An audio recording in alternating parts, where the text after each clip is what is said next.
Hello guys, you're welcome to my channel. Like I promised you guys in my last video, in this video I'll be teaching you introduction to the sewing machine. But before we do so, welcome to my page. It's your girl Constant Sparkles Fashions. If today is your first time seeing my page, you are welcome, and if you are a returning subscriber, you are also welcome. In this page, we'll be teaching you how to become a fashion designer. I mean a professional fashion designer. So if you are one of those that want to become a fashion designer, subscribe to my channel, subscribe to my page, turn on the bell notification. That way, whenever I upload a video, you'll be the first to know. Don't forget to like my page and don't forget to share this video so that others too can also learn. You can also tell me where you are watching from. You can leave a... So our topic today will be introduction to the sewing machine. Now, what is a sewing machine? I would like you all to comment what you know about the sewing machine in the comment section. Now, a sewing machine is used to stitch the fabric and other materials together with a thread. Now, as you all know, there are three types of sewing machine. There's industrial sewing machine, there's manual sewing machine, and there's electric sewing machine. Some other time we'll be talking about these three sewing machine. But before then, I want to teach you guys parts of sewing machine, parts of the sewing machine. Very, very important. These parts of the sewing machine are very, very important topics. So pay attention and be attentive to what I want to teach. So parts of the sewing machine, we have the oil point, we have the thread take up lever, we have the upper tension, we have the thread guard, we have the stitch regulator, we have the reverse lever, we have the bobbin winder, we have the balance wheel, we have the presser bar, we have the slide plate, we have needle bar, we have throat plate, we have the arm, we have the bed, we have the underbed, we have the presser bar adjuster, we have the spool pin, we have the bobbin, we have the bobbin case, we have the presser bar lifter, we have the presser foot, we have the needle clamp, we have the belt guard, we have the band wheel, we have the belt shifter, we have the dress guard, we have the leg, we have the brace, we have the treadle, we have the brace belt, and we have the pitman. So we'll be teaching you all the functions of this part of the sewing machine. We'll also be teaching you, we'll also be leaving a picture for you to know the difference and for you to know what. So now that we've listed the parts of the sewing machine, let's head down to the functions of the parts of the sewing machine. We'll be starting with the spool pin. Now the spool pin is either metal or plastic. It, it is where you place your thread and enamel coating while the thread is spinning. Now if you look at the picture, of the sewing machine, you will see where it's labeled. You see where it's labeled spool pin. That is where you place your thread.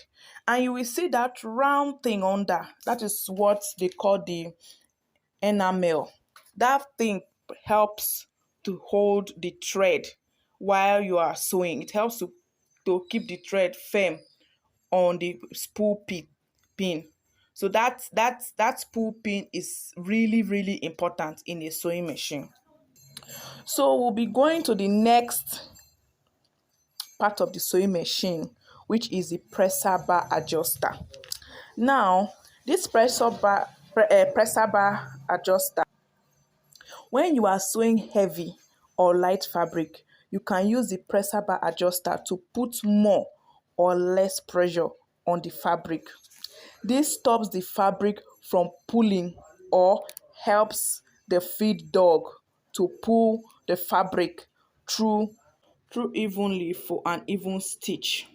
When adjusting this bar, only turn it by small amount. Now if you look at the picture, if you look at this picture here, you would see where it's labeled presser.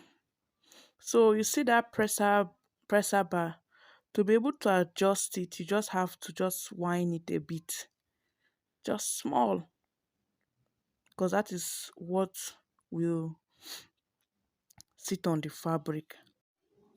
Now, the third part of the sewing machine, the function, it's called the oil point. Oil points are those small small holes you see on a sewing machine.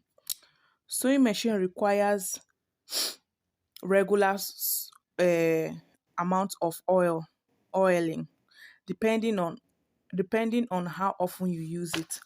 Now those small small holes are where you put in the oil. You have to oil your sewing machine, as long as, most especially when you're using it every day, your sewing machine needs to be oiled. Another thing is called the bobbin winder. On a manual machine, on a manual sewing machine, bobbin winder looks different. The thread from the stool to the guard down to the bobbin winder tension and up upon a bobbin. Remember to turn on the clutch.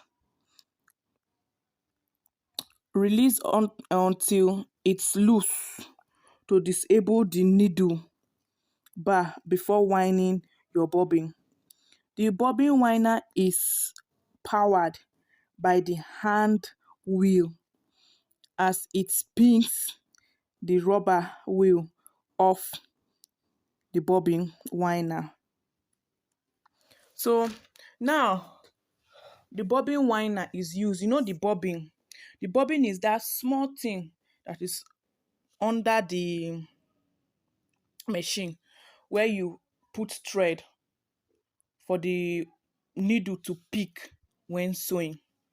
Now, that bobbin winder is used to reel thread on the bobbin. That's what the bobbin winder is used for, to reel thread on the bobbin. You can also reel thread in a different way, but that's the reason why they manufactured that bobbin winder. Stitch regulator. Now let's look at this function. Let's look at this part of the sewing machine, the stitch regulator. On this model, there are two functions. The stitch regulator has two functions. On the stitch regulator, the number on the dial are for how many stitches per inch you need. This means that the numbers that are on the stitch regulator is used to determine the number of inches you will sew on the thread, on the fabric. I don't know if you are getting me. It will, I say, it depends. Okay, should I use it? Determines the length. It determines the length of the thread on the fabric when sewing. That's what that stitch regulator does.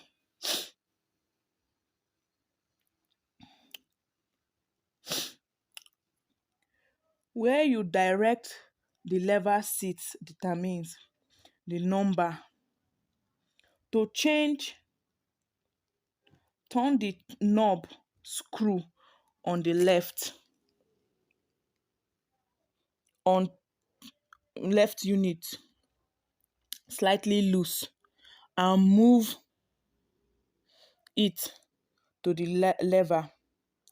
Tighten the thumb screw to set the length. That is the screw that is close to the stitch regulator. You turn it to set the stitch that you want. That's what you will do. Now the second function of that stitch regulator, the second function is the reverse function. Now the reverse function is used to lock your stitch. That is what the reverse function is. So in order for if you want to set it to reverse, you have to take, in order to make the machine reverse, you simply lift the stitch length lever up to the top and the machine will start sewing at reverse. Now to undo this, for the machine to start sewing normal, you still drag the stitch length lever down. So now we'll still be talking about, we'll take the last parts of the sewing machine, the function. We'll take the last one. Tomorrow we'll continue. The last one for today is upper tension. On a vintage sewing machine, the upper tension dial is usually on the outside or side of a sewing machine. The upper tension determines the pressure placed on the thread as it moves between the tension disc. The higher the number, the more pressure slash, slash tension this is, and vice versa. The upper and lower tension needs to be balanced. This ensures the upper and